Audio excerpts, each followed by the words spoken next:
अच्छा, सीएसएस में आप लोगों के दिल में, जो कि आप बिगिनर्स हैं, तो आपका सबसे पहला क्वेश्चन ये होता है कि ये क्या है और इसके बाद कौन कौन से ग्रुप्स में एलोकेशन होती है।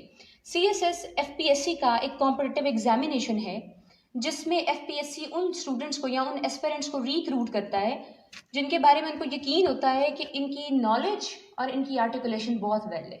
ठीक है, अगर आपको लगे कि आप सीएसएस करना चाह रहे हैं तो आपके पास एक स्ट्रॉन्ग बेस होनी चाहिए, चाहे वो इंग्लिश की हो या चाहे वो नॉलेज की हो। इन दोनों जो एलिमेंट्स हैं, ये दो एलिमेंट्स हैं, इन दोनों एलिमेंट्स की बेसिस पे जो है वो आप सीएसएस क्वालिफाई कर सकते हैं। अगर आपके पास ये नहीं है, if you don't have knowledge, if you don't have articulation, आप सीएसएस क्वालिफाई नहीं कर सकते। ठीक है, अब अगला क्वेश्चन ये होता है कि क्या ये बहुत एक मुश्किल एग्जाम है या आपके लिए ये कभी नहीं हो सकता। सीएसएस कोई भी शख्स कर सकता है, चाहे वो फॉरेन ग्रेजुएट हो, चाहे वो पाकिस्तान के किसी गवर्नमेंट स्कूल से पढ़ा हो या फिर वो कभी भी स्कूल गया ही ना हो, वो शख्स भी सीएसएस क्वालिफाई कर सकता है। The most important thing is कि आप सीएसएस तब क्वालिफाई करते हैं जब आप स्मार्ट वर्क करते हैं। आई ऑलवेज से कि जब आप स्मार्ट वर्क करते हैं, आपकी स्ट्रैटेजी बहुत स्मार्ट होती है, आप तभी सीएसएस क्वालिफाई कर सकते हैं। यूजुअली आप करते क्या है कि जब आपको कोई बता देता है कि सीएसएस एक बहुत डिफिकल्ट एग्जाम है या कॉम्पिटिटिव एग्जाम है और इसमें ऐसा होता है वैसा होता है, you people become very worried और आपको लगता है ये मुझसे तो नहीं होगा,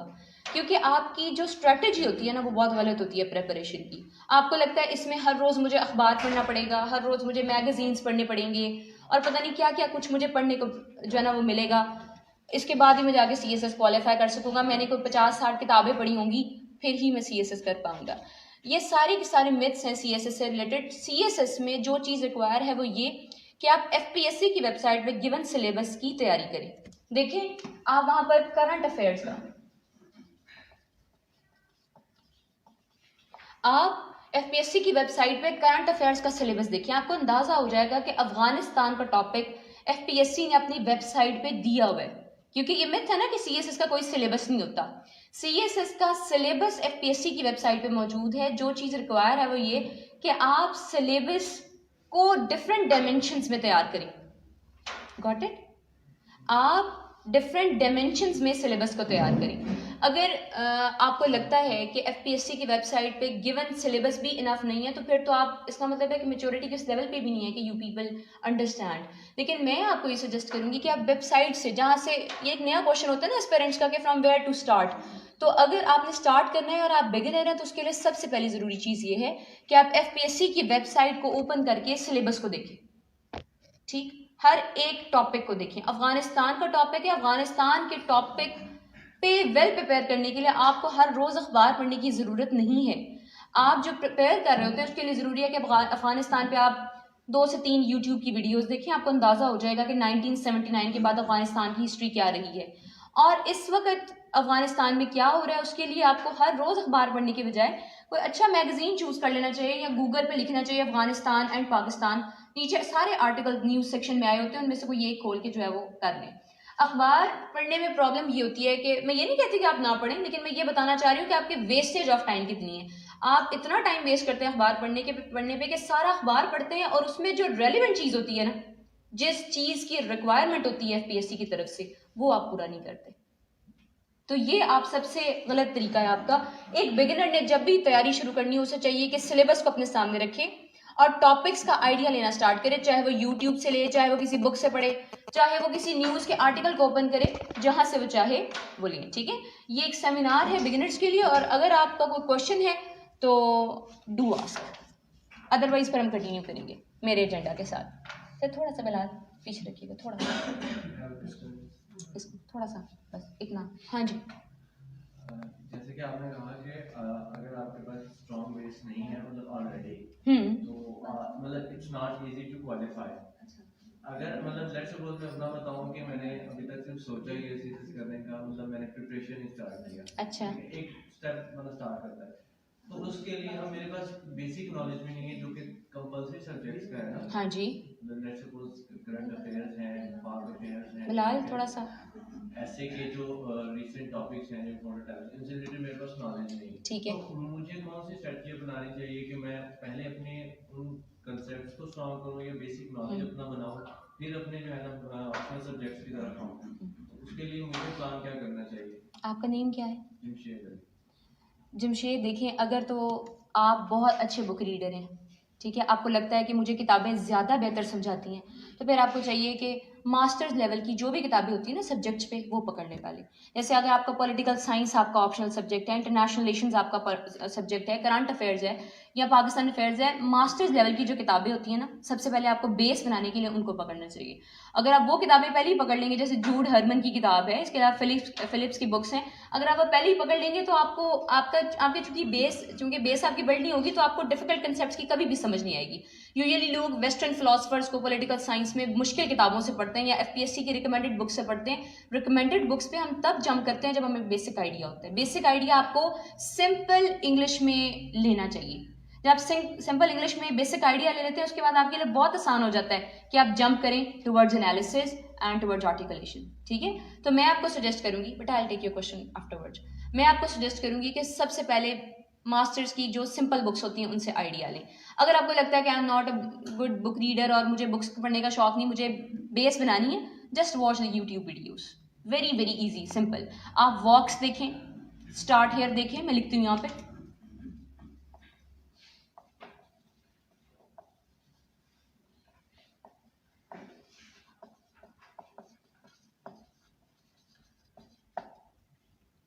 ठीक है, ये कुछ वेबसाइट्स हैं जो आपको एक बहुत बड़े इशू का जल्दी से आइडिया देती हैं। इनकी जो वीडियोस होती हैं आप फेसबुक पे भी देख सकते हैं, यूट्यूब पे भी देख सकते हैं। फॉर एग्जांपल आपने मिडल ईस्ट की हिस्ट्री देखनी है तो वॉक्स उसके लिए बहुत अच्छा है। वॉक्स पे मिडल ईस्ट के क्राइसिस है, उसकी जो हिस्ट्री है वो बहुत जल्दी जो है ना 4-5 मिनट में, ज़्यादा से ज़्यादा 10 मिनट में आपको बता देते हैं कि ये हिस्ट्री। उसके लिए आपको कोई 3-4 किताबें पढ़ने की ज़रूरत नहीं।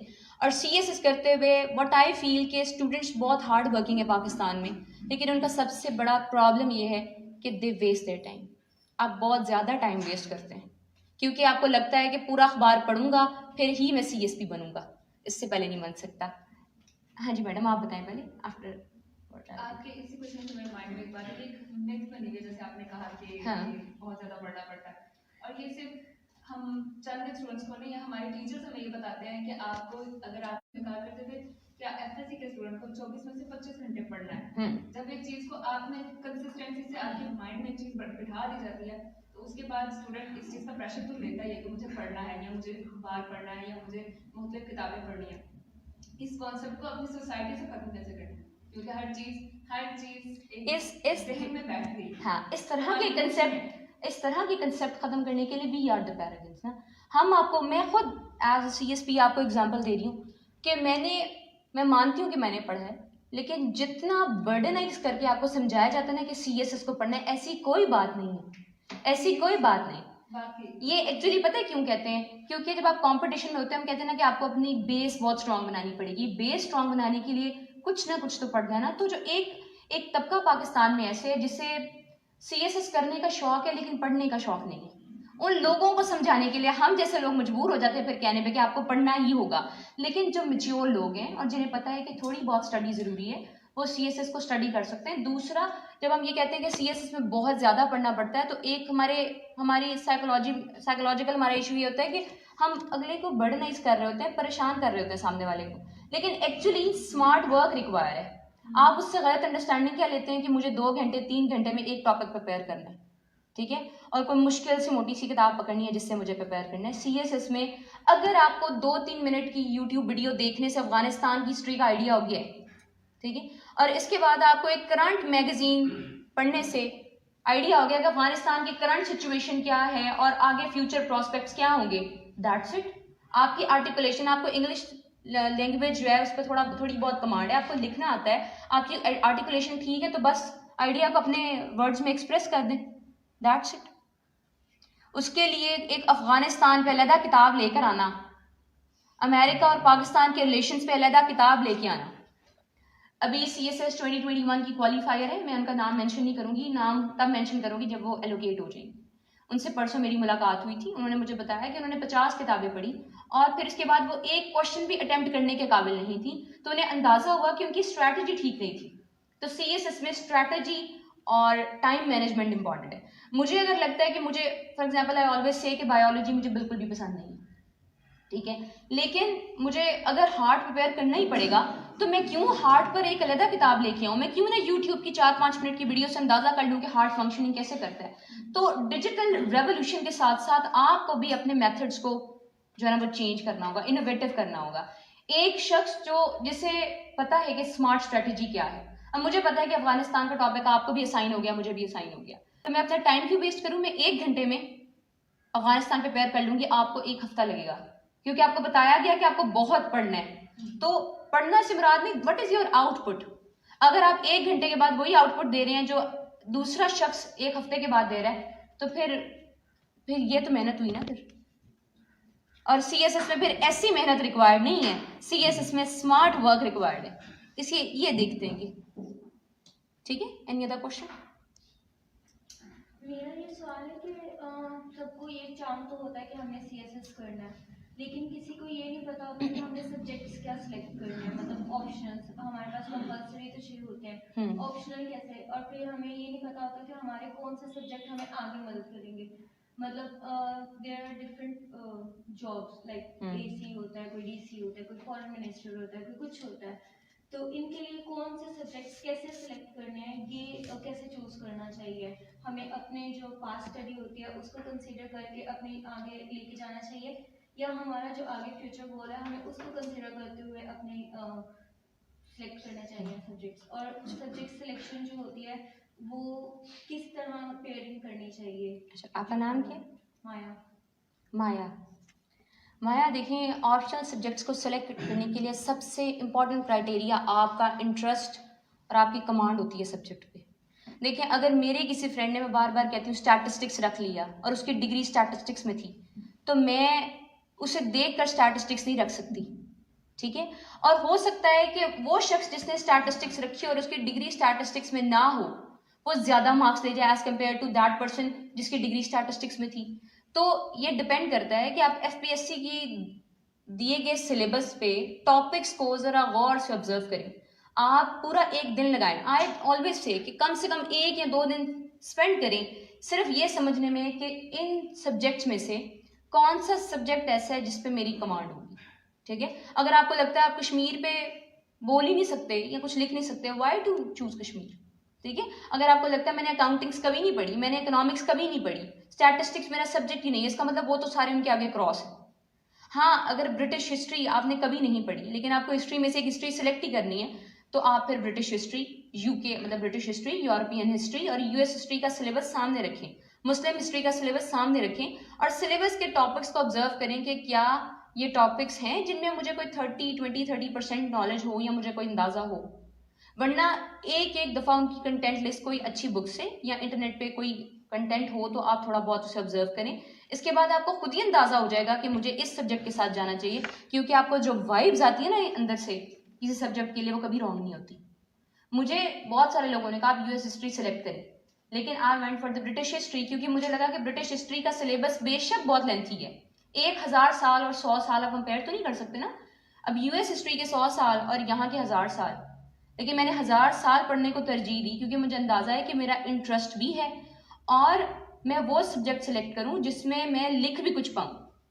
आप खुद अपने आप को मुश्किल में डाल रहे होते हैं जब आप समझते हैं कि उसने ये सब्जेक्ट सेलेक्ट किया था तो मैं भी वैसे सब्जेक्ट सेलेक्ट कर लूं। किसी के मशवरे पे सीएसपी या आने वाला सीएसपी जाता ही नहीं है, वो किसी की एडवाइस नहीं लेता कि मैं ये करूं, आपके कहने पे मैं ऑप्शन रख लूं। मैं आपसे कहती हूँ पंजाबी रख लें, मैं आपको इसलिए कहूंगी क्योंकि वो लैंग्वेज है, मैं आपको सजेस्ट करूंगी कि लैंग्वेजेस में ज्यादा मार्क्स आते हैं, आप आजमा के देख लें। लेकिन इसका मतलब ये नहीं कि अगर आपको पंजाबी ना आ रही हो बिल्कुल, आप फिर भी मेरे कहने पर रख लें, दिस इज नॉट पॉसिबल।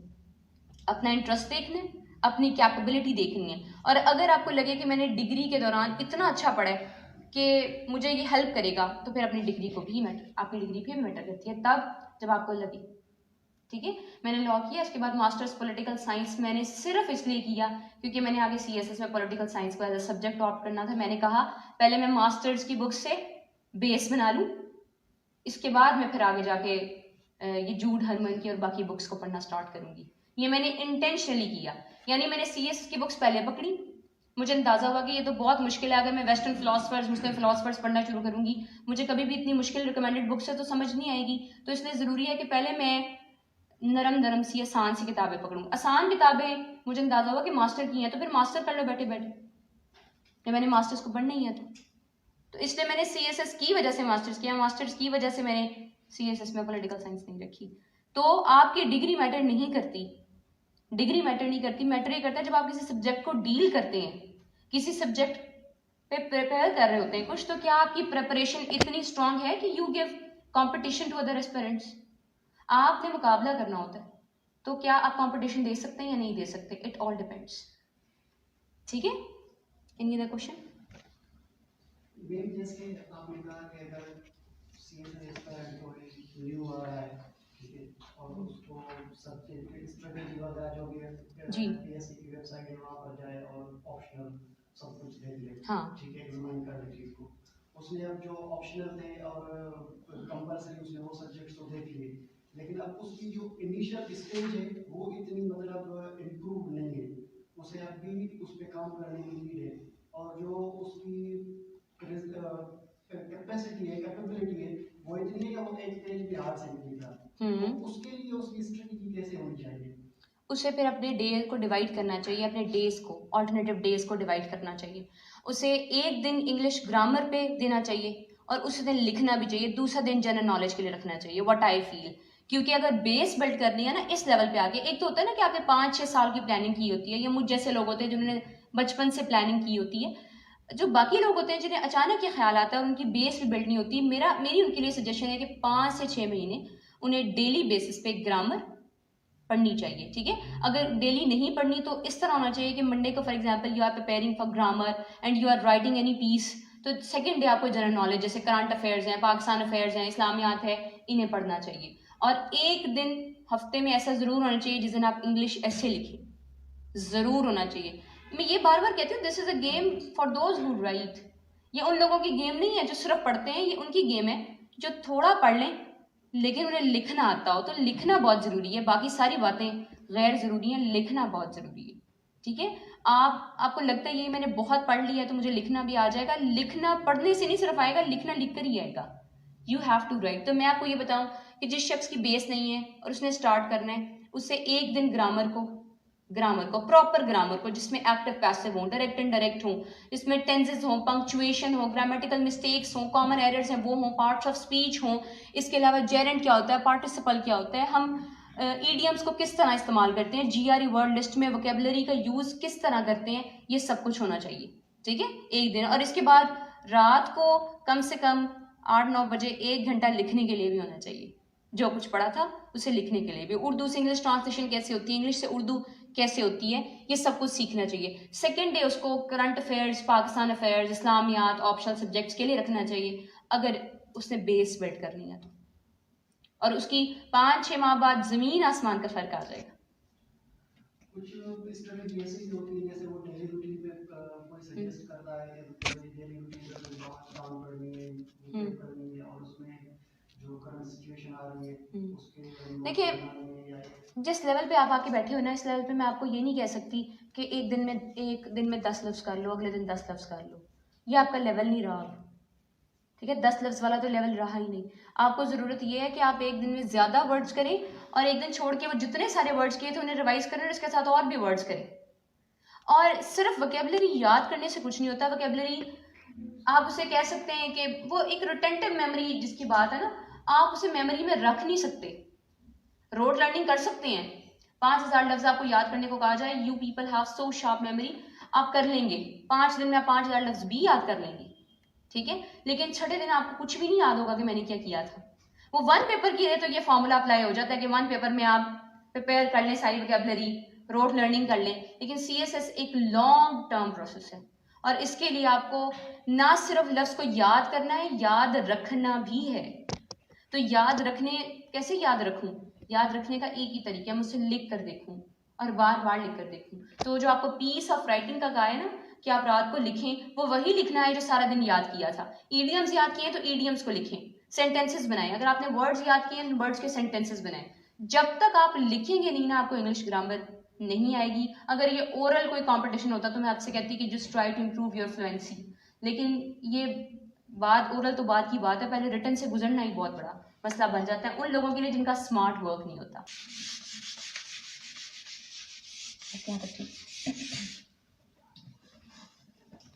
ऐसे के इंग्रेडिएंट्स जब तक पूरे नहीं होते ऐसे तो आप लिख ही नहीं सकते, वो तो दैट्स फॉर श्योर। सिर्फ ये कह देने से कि मैं फॉरेन ग्रेजुएट हूँ, मैं यहाँ से पढ़ा हूँ, वहाँ से पढ़ा हूँ, या मैंने सारी ज़िंदगी इंग्लिश पढ़ी है, इससे तो गुजारा नहीं होता। CSS के ऐसे में आपको उसके इंग्रेडिएंट्स पूरे करने पड़ते हैं, ठीक है। अगर मैं इंग्रेडिएंट्स की बात करूँ तो कुछ लोग इंग्रेडिएंट्स को यूजुअली यही समझते हैं, इंट्रोडक्शन और बॉडी पैराग्राफ्स और conclusion. No, this is about सबसे पहले जो बेसिक इंग्रेडिएंट होता है इंग्लिश ऐसे का, that is organisation of ideas and words, ठीक है। ऑर्गेनाइज करना होता है, जैसे आप अपने आइडियाज को और अपने वर्ड्स को प्रॉपर तरतीब देते हैं ना। CSS के ऐसे में या किसी भी ऐसे में जो चीज़ सबसे इंपॉर्टेंट होती है वो ऑर्गेनाइजेशन ऑफ आइडियाज होती है। जो आप सोचते हैं, जो आपके दिमाग में किसी स्पेसिफिक टॉपिक पे आपके दिमाग में आता है, क्या वो ऑर्गेनाइज है? ये तो नहीं कि कॉजेज बाद में हैं और उसके जो इफेक्ट्स हैं वो पहले हैं।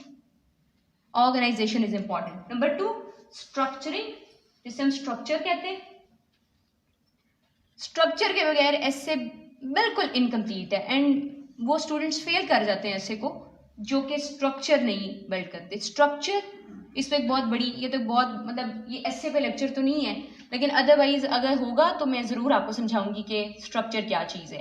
लेकिन ये ज़रूर समझ लें कि जो चीज़ जहाँ पर होनी चाहिए प्रॉपर साख्त के साथ, प्रॉपर फॉर्मेशन के साथ, उसे हम स्ट्रक्चर कहते हैं।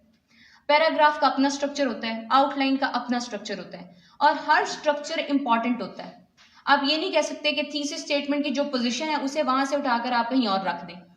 कंक्लूजन की जो फॉर्मेशन है पैराग्राफ की, आप उसे उठाकर कहीं और रख दें, आप ऐसा नहीं कर सकते। इसी तरह पैराग्राफ में भी एक स्ट्रक्चरिंग होती है, पहले क्या बात होगी, उसके बाद हम क्या करेंगे, पार्ट 3 क्या होगा, पार्ट 4 क्या होगा, फिर पैराग्राफ स्ट्रक्चर्ड होता है। तो यहाँ पर ये इंपॉर्टेंट है कि आप स्ट्रक्चर को पूरा करें। Number 3 is the coherence. आपके ऐसे में कोहेरेंस होनी चाहिए, बात से बात मिलती हो। ऐसा ना हो कि एक सेंटेंस के बाद दूसरा सेंटेंस और तीसरा, और इन तीनों में आपस में कोई कोहेरेंस हो ही ना, यानी आपके जो जितने भी जुमले हैं वो आपस में ही ना मिलते हैं और एक कंप्लीट सेंस ना देते हो जब पढ़ने वाला उन्हें पढ़े, ठीक है। Number 4, articulation. जब आप लिखते हैं तो आपका एक्सप्रेशन बहुत अच्छा होना चाहिए, बहुत अच्छा, और एक ग्रेव सीरियस किस्म का, फनी इनफॉर्मल नहीं होना चाहिए एक्सप्रेशन। ऐसे अल्फाज का इस्तेमाल ना करें जो ये शो करें कि आप आगे जाके गवर्नमेंट सर्वेंट बनने के लायक नहीं है। आपने कभी एप्लीकेशन का फॉर्मेट देखा है, वो कितनी फॉर्मल होती है। इसी तरह ऐसे में जब हम लिखते हैं, मैं ये तो नहीं कह रही कि ऐसे एप्लीकेशन होता है, लेकिन ऐसे में आपका ओपिनियन, जो कि जिसे मैं 5th इंग्रेडिएंट कहूँगी, आपका ओपिनियन बहुत अच्छे से एक्सप्रेस हुआ होता है और आपके दिमाग में जो आइडियाज होते हैं उनके लिए आप प्रॉपर वर्ड चूज करते हैं, ठीक है। अगर कोई चीज़ पिंक कलर की है तो मैं उसे पिंक ही कहूँगी, उसके लिए मैं कोई और लफ्ज़ इस्तेमाल नहीं कर सकती क्योंकि मेरी आर्टिकुलेशन ये नहीं है। तो प्रॉपर चीज़ों को, आइडियाज़ को वर्ड्स असाइन करना और उसके बाद एक्सप्रेस करना, इसे हम आर्टिकुलेशन कहते हैं, ठीक है। एक्सप्रेशन भी इसे कह सकते हैं, आप एक्सप्रेशन भी ले लें, लेकिन इन दोनों में थोड़ा सा डिफरेंस होता है, वो हम इंशाल्लाह ताला बाद में डिस्कस करेंगे, we discuss afterwards. Number 5 is opinion. आपका ओपिनियन ऐसे में बहुत मैटर करता है, रोड लर्निंग मैटर नहीं करती। आप कहीं से ऐसे को, यूजुअली आपका क्वेश्चन होता है ना कि क्या किसी बुक से ऐसे को प्रिपेयर कर लूँ, आप किसी बुक से ऐसे को प्रिपेयर नहीं कर सकते क्योंकि ये आपका ओपिनियन होता है। आप किताबों को पढ़ लेंगे, आप बेस बना लेंगे, लेकिन एट द वेरी एंड आपको स्टेटमेंट पे ही लिखना पड़ेगा, ठीक है। Number 6 is relevancy. अगर टॉपिक है is gender equality a myth in Pakistan, तो जेंडर इक्वालिटी पे ऐसे नहीं लिखने को कहा गया, आपसे पूछा गया है क्या ये मिथ है या मिथ नहीं है। इस gender equality a myth in Pakistan, इसमें definition of gender equality, causes of gender equality, effects of gender equality, ये बिल्कुल गलत आउटलाइन की फॉर्मेशन होगी और ऐसे भी आगे इस तरह रॉन्ग फॉर्म होगा, रॉन्गली फॉर्म होगा, ठीक है। आपने लिखना है whether it is a myth और नॉट, क्योंकि आपसे पूछा क्या गया है। अगर मैं आपसे पूछूं कि क्या लाहौर में बच्चे किडनैप हो रहे हैं, तो आपका आंसर होना चाहिए हो रहे हैं या नहीं। आपको नहीं कहना चाहिए definition of kidnapping, section of kidnapping, causes of kidnapping, this is very very rare ना। तो इस तरह आपको स्टेटमेंट पर रह के ऐसे लिखना होता है, दैट इज द रेलिवेंसी। और नॉलेज तो फिर है ये तो एफपीएससी के लिए लिखा है, बाकी इंग्रेडिएंट्स ऐसे के यही होते हैं। इंट्रोडक्शन, कंक्लूजन, ये तो सारा स्ट्रक्चर में आ जाएगा। Any other question? ये जो हमारे ऐसे होगा, ठीक है, अब इसमें तो हमारे पास जो भी टॉपिक आता है, ठीक है, जी। उसके लिए हमें थोड़ा सा सभी डायमेंशन में सोचना पड़ता है, ठीक है। मतलब जो लेट्स सपोज हमने प्रिपेयर किया किसी चीज को एक डिफरेंट तरीके से, तो जो हमारे पास उसने मेन थीम पूछा है, हमें तो उस पे रहना है, ठीक है। उसमें अगर हम ज्यादा बहुत ज्यादा पॉजिटिव अप्रोच भी यूज करते हैं, जो कि ऐसा लगता है कि इंसान ऐसा तो सोचता है नहीं कि ये सब, हाँ, मतलब आई गेट इट। तो लेकिन वो रियल लेना ज्यादा बेटर है या बिल्कुल आप रहे ही पॉजिटिव वहां पर? देखो, ऑप्टिमिज्म शो होना चाहिए। मैंने बार बार बताया, घर के मसाइल तो बता सकते हो, घर के खिलाफ नहीं बोल सकते। पाकिस्तान के मसाइल बताओ मेरे घर के मसाइल ये हैं, मेरे घर में पानी नहीं है, मेरे घर में एनर्जी क्राइसिस है, वाटर क्राइसिस है, मेरे पाकिस्तान में ये इशू है। लेकिन पाकिस्तान के खिलाफ नहीं बोलना। ये नहीं कह सकते the future of education is not bright in Pakistan, digital revolution will never come in Pakistan. ये बिल्कुल पेसिमिस्टिक अप्रोच है। तो आप हो सकता है सोच, जैसे you can say single national curriculum divides the nation, मेरा तो यही स्टांस है। लेकिन अगर आपका स्टांस ये भी है तो जस्ट ट्राई कि गवर्नमेंट की पॉलिसी के खिलाफ आप ना लिखें। अपने घर के, बार बार बताती हूँ, घर के मसाइल बताने, लेकिन ऑप्टिमिज्म का दामन तो बिल्कुल नहीं छोड़ना। आपकी स्टेटमेंट्स इतनी ऑप्टिमिस्टिक हों कि आप बताएं मसला ये है, पर खुद ही बताएं सोल्यूशन ये है, मसला ये है, सोल्यूशन ये है, ठीक है। You should be very very optimistic. जी, जैसे आपने अभी एक ऐसे का नाम लिया, और इस तरह के ऐसे मतलब बुक्स में ना लिखे भी मिल जाते हैं, हाँ? तो मतलब उसमें फैक्ट्स एंड फिगर्स करंटली जो होते हैं वो देखो, आइडियाज उनका आ जाए और कुछ अपना लिख दे, तो analysis at the very and आपका ही होगा, ठीक है। Analysis at the very and आपका ही होगा। अगर आपको इस पे कमांड है, पढ़ना तो आपको पड़ता ही है, आप डेफिनेटली आइडिया लेते हैं, लेकिन सिर्फ आइडिया लेना होता है, ये आपकी क्रिएटिविटी का इम्तिहान है, आपकी क्रिएटिविटी का, कि आप स्टेटमेंट को देख के किस तरह क्रिएट करते हो।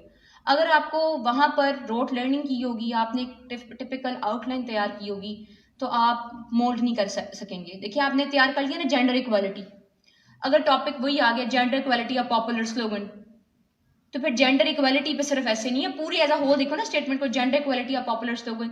आपने किया IMF, ठीक है, उन्होंने पूछा IMF a receipt for disaster और रोड टू स्टेबिलिटी, तो उसमें IMF में ऐसे नहीं है, इस बात पे है कि अब रोड टू स्टेबिलिटी है या फिर वो डिजास्टर है। जैसे IMF के बेल आउट्स के कंसिक्वेंसेस हमें भुगतने पड़ रहे हैं, हम देख रहे हैं। कुछ लोग कहते हैं नहीं IMF बहुत अच्छा है, कुछ लोगों का कंसेप्ट है नहीं IMF बेल आउट से हम तबाह हो गए हैं, ETC। तो ये उसी वक्त आपने क्रिएट करना है। और FPSC का examiner he is very sharp, उसे सब पता होता है कि ये क्रिएट किया गया है या फिर ये रोट लर्निंग है। रोट लर्निंग पे तो आप कभी नहीं जा सकते, इवेंचुअली आप आउटलाइन में ही फेल हो जाएंगी, क्योंकि आप जब प्लान की फॉर्मेशन करेंगे वही बहुत वीक होगी, ठीक है। Anything else? यही अभी जो लास्ट क्वेश्चन था ना, सब्जेक्ट ऑप्शनल सब्जेक्ट से, अच्छा कुछ सब साइंस सब्जेक्ट्स जो होते हैं, हाँ जी, कहा जाता है कि स्कोरिंग नहीं है, जैसे मैंने केमिस्ट्री किया हुआ है, केमिस्ट्री कहते हैं, मतलब केमिस्ट्री नहीं ऑप्शनल सब्जेक्ट में शूट करता बहुत ज्यादा, मतलब कि उसमें वो नहीं, ऐसी कोई बात नहीं है। आप केमिस्ट्री में परफॉर्म करो, आउटस्टैंडिंग परफॉर्म करो, ऐसा परफॉर्म करो कि पाकिस्तान में कम लोग परफॉर्म कर सके, आपके बहुत अच्छा स्कोर आएगा। और फिर ये चीज कि किसी भी सब्जेक्ट के स्कोरिंग होने या ना होने के लिए मतलब किन फैक्टर को देखा जाता है? स्कोरिंग या ना स्कोरिंग होने के लिए सबसे पहले तो ये देखा जाता है कि क्या वो सब्जेक्ट थ्योरी बेस्ड है या कैलकुलेशन बेस्ड है या स्टैटिस्टिक्स बेस्ड है। देखो, अगर तो सब्जेक्ट ऐसा मैथमेटिक्स है तो उसमें मैं स्कोरिंग और अनस्कोरिंग का ट्रेंड नहीं कह सकती। उसमें तो जिसने लिखा उसने स्कोर किया, जिसने ना लिखा उसने स्कोर नहीं किया, वो तो सारे के सारे सब्जेक्ट्स बाहर हो जाएंगे। बाकी हमारे पास थ्योरी बेस्ड सब्जेक्ट्स आ गए, उनमें ये देखा जाता है कि प्रैक्टिकलिटी आपको सब्जेक्ट की आती है कि नहीं आती। क्योंकि क्रिमिनोलॉजी में किसी के अच्छे मार्क्स देख के आपने क्रिमिनोलॉजी रख ली, लेकिन ना तो आपको की कंसेप्ट्स का पता था और ना ही ये पता था कि जब प्रैक्टिकल इम्प्लीमेंटेशन की बारी आती है तो क्या ये थ्योरी मुझे पता है कि प्रैक्टिकली किस तरह इम्प्लीमेंट होती है। अगर आपको ये पता है कि प्रैक्टिकली किस तरह इम्प्लीमेंट होती है और आप उसे लिख भी लेते हैं तो कभी भी नहीं हो सकता कि आपके अच्छे मार्क्स ना आए। जिनके आते हैं उनके आते हैं ना, लेकिन आपको डील करना नहीं आता, आंसर को डील करना नहीं आता। कॉन्स्टिट्यूशन लॉ जब लोग रखते हैं तो वो ये समझते हैं कि कॉन्स्टिट्यूशन लॉ में आपने आयन की जो है ना वो सारी आर्टिकल्स आयन के लिखने होते हैं, लेकिन ये नहीं समझते कि वो आपसे आपका एनालिसिस पूछ रहे होते हैं कॉन्स्टिट्यूशंस पे। अमेरिकन कॉन्स्टिट्यूशन है, आपका एनालिसिस क्या है? ठीक है, एनालिसिस तब आता है जब आपने बेस अच्छी बिल्ड की होती है। बेस बिल्ड करने के लिए सिर्फ किताबें पढ़ना ही ज़रूरी नहीं है, बहुत सारी और भी तरीके हैं, लेकिन just try to save your time. थोड़ा टाइम और ज़्यादा नॉलेज, और उस नॉलेज को फिर लिखना। मैं आपसे बार बार ये तो कह रही हूँ कि नॉलेज पर टाइम इतना ज़ाया ना करें, मैं आपको ये भी कह रही हूँ कि लिखने में बहुत ज़्यादा टाइम ज़ाया करें प्लीज़। जितना टाइम आपका लिखने में ज़ाया होता है, लिखने में ज़ाया कर लें। क्लियर? ठीक है, हाँ जी। ऐसे दो तरह के है जो मुझे पता है, एक आर्गुमेंटिव और एक जो है थ्योरी बेस्ड। इनमें से कौन सा ऐसे है जिसमें ज्यादा मार्क्स मतलब के? देखिए, ऐसे की तो बहुत ज़्यादा काइंड होती हैं, एक्सपोजिटरी है, आर्गुमेंटेटिव है, डिस्क्रिप्टिव है, लिटरेरी है। लेकिन जो चीज़ मुझे लगता है कि ऐसे में, यानी मुझे मेरा ओपिनियन है, मुझसे आप इख्तलाफ कर सकते हैं, मुझे लगता है आर्गुमेंटेटिव ऐसे ज़्यादा बेहतर होता है लिखने के लिए, क्योंकि उसमें आप जब बहस करते हैं, आर्ग्यूमेंट्स देते हैं, जैसे do we really need literature in our lives, तो इसमें आप कहें कि yes we need literature in our lives, तो आप जो येस वाली लाइन पकड़ लेते हैं, उसके बाद आप आर्ग्यूमेंट्स देते हैं, सर इस वजह से इस वजह से इस वजह से we need literature in our lives, या आप कहते हैं sir we do not need literature in our lives, फिर आप एक्सप्लेन करते हैं सर ये जो वजूहात हैं 1 2 3 इनकी वजह से हमें लिटरेचर की ज़रूरत नहीं है। तो ये जो एक लाइन होती है ना आर्ग्यूमेंटेशन की, ये वो स्पेसिफिकली देखते हैं, क्योंकि उससे आपकी आर्ग्यूमेंटेशन और आपका ओपिनियन बहुत क्लियरली शो होता है। यही चीज़ आपको डिस्टिंग्विश करती है ये किताबों के रटों से और बाकी उन लोगों से जिनकी रोट लर्निंग होती है, क्रिएटिविटी नहीं होती। तो आर्ग्यूमेंटेशन इज़ वेरी इंपॉर्टेंट। मुझे लगता है कि आर्ग्यूमेंटेटिव ऐसे की तरफ जाना चाहिए, लेकिन ये मेरा पर्सनल ओपिनियन है, ये कोई साबित शुदा एक्सपेरिमेंटल चीज़ नहीं है। जैसा कि आपने कहा कि बैंक ऑफ नॉलेज के लिए आपके पास जितनी सोर्स ऑफ नॉलेज रिसोर्स है, तो इसी तरह ऐसे राइटिंग के लिए ग्रामर कंपोजिशन में उसमें एफिशिएंसी लाने के लिए आपके पास काफी बुक्स हैं, मतलब हम पढ़ते हैं, जिसमें रेनन मार्टिन या रेनन मर्फी है, इस तरह दूसरे। प्रॉब्लम ये है कि रेनन मार्टिन आप पढ़ते तो हैं, लेकिन उसके बाद जब अप्लाई करने की बारी आती है, अभी मैं यहाँ पर ऐड लिखूंगी, आप हैरान हो जाएंगे कि ऐड कभी प्रपोजिशन बन जाता है, कभी वो कुछ बन जाता है, कभी कुछ बन जाता है। तो ये महारत तो आपने बाद में सीखनी है रेनन मार्टिन पढ़ने की। रेनन मार्टिन ने आपको बता दिया पार्ट्स ऑफ स्पीच क्या होते हैं, काइंड्स बता दी सारी, उसके बाद उसकी एप्लीकेशन के टाइम अगर आपको पता चल गया ऐड यहाँ आएगा तो ऐसे हो जाएगा। हाँ, वही पूछ रहा हूँ कि पिछले 6 माह से जो है ना मैं डिफरेंट बुक्स को इस तरह उसके एक्सरसाइज कर चुका हूँ, लेकिन मेरे से जो उसका मटेरियल, जो उसका नॉलेज है, कंसोलिडेशन शक्ल में नहीं आ रहा कि यार इसको कैसे मैं सिलेक्टिव करूँ। एक हम अगर JWP पढ़ते हैं, उसकी एक मोड ऑफ राइटिंग जो है वो डिफरेंट है, न्यूज़पेपर का डिफरेंट है। तो जब हम एक से ज्यादा मटेरियल्स को हम इकट्ठा करते हैं, पढ़ते हैं, तो फिर हम खुद भी जो है कंफ्यूजन का शिकार होते हैं। देखो, मैं ये तो नहीं कहती कि जर्नलिस्टिक राइटिंग है, एकेडमिक राइटिंग है डेफिनेटली, लेकिन इसी काम के लिए टीचर की जरूरत पड़ती है जब आपने इवैल्यूएट करवाना होता है। इसी चीज़ के लिए टीचर की जरूरत पड़ती है कि अगर आपको लगे कि मैं अपना काम हो गया हूँ, बस ग्रामर मैंने बहुत पढ़ ली, अब मैं थक गया हूँ, मुझे नहीं पता कि ये मैं ठीक लिख रहा हूँ या गलत लिख रहा हूँ। अगर आप सेल्फ इवैल्यूएट नहीं कर सकते, फिर आपको टीचर की जरूरत पड़ती है। आप इवैल्यूएशन करवा के देखो कि क्या मैं ठीक लिख रहा हूँ या मैं ठीक नहीं लिख रहा। ठीक है, अगर आपको लगता है मैं सेल्फ इवैल्यूएशन बहुत अच्छी कर लेता हूँ, मैं बहुत अच्छा लिख लेता हूँ, दैट्स गुड, आप घर में बैठ के तैयारी करो। अगर लगता है नहीं मुझे ज़रूरत है, तो फिर आप किसी टीचर को अपना रिटर्न पीस जो है हैंड ओवर करो। टीचर आपको 1 मिनट में, एक्सपर्ट टीचर, ठीक है, सब्जेक्ट स्पेशलिस्ट, आपको 1 मिनट में बता देगा कि आप कहाँ पर मिस्टेक्स कर रहे हो। आपने अगर पढ़ लिया वेल एंड गुड, अब इसको प्रैक्टिकली अप्लाई करने का टाइम है, क्योंकि अब आपने वो वाली गेम खेलनी है जिसमें आपके रिटर्न एक्सप्रेशन चेक हो रहे हैं। ठीक है, मेरा ख्याल है आज के लिए इतना काफ़ी है। अगर आपकी कोई और क्वेरीज होंगी तो इंशाल्लाह कल नेक्स्ट सेमिनार में देखेंगे। ठीक है, ठीक है। नहीं, ये एडमिनिस्ट्रेशन का काम है, that is not my concern. Session है जो इसमें, ये इसमें सेशन में कंपल्सरी सब्जेक्ट के बारे में बात करनी है या ऑप्शनल या ओवरऑल? ये I have no idea about it, I have no idea about it. मैं यहाँ पे आपकी गाइडेंस के लिए हूँ। I will answer your question afterwards. ठीक है, हाँ।